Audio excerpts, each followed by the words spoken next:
Abusuya obrigado sports eni Portugal ene Croatia game no abana wie na mum yese de enti a omo anje Croatia omo last goal no ene se ball no sensor no eno na da so a wo hwe no we official statement from FIFA omo se VAR room hono ball ne sensor no omo check ehun se Croatia player is it Mitrovic or so enya the final touch before say ball no ekofa Renato Viega the three so amanako.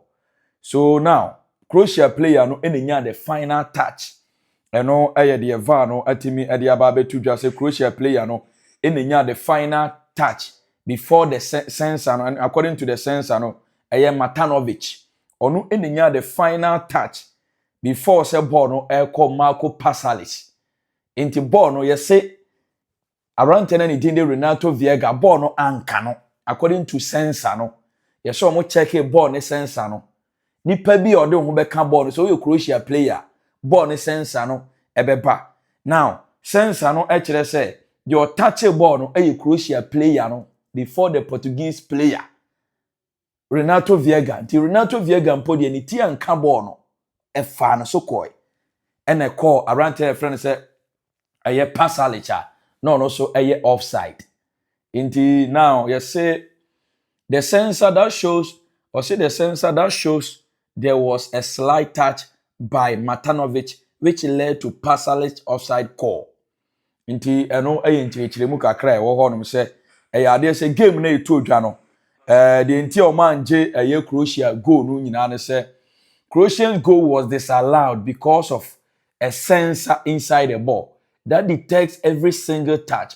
The graphic at the bottom proves that the ball was indeed a touch. Now, just before Croatia player, your friend Marco Pasalic, ebenya ball no. Na ball na di kan attach Croatia player, your friend say Matanovic. Before idea say Pasalic ebe abebo. So anything na omanji go no. But I think say we emu erem kakra do.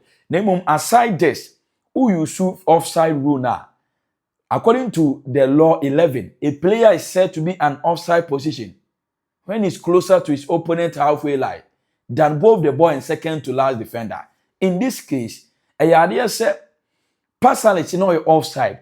Nemum another explanation is a Renato Viega. A idea said any deliberate touch. That was the decision from the referee. It wasn't deliberate. It wasn't intentional. Nemum according to ball ne sensor no, say ball no anka Renato Viega. The touch no by from a Croatian player in the shape of Matanovic and a koto around the Pasalic and him. So in this case, a offside.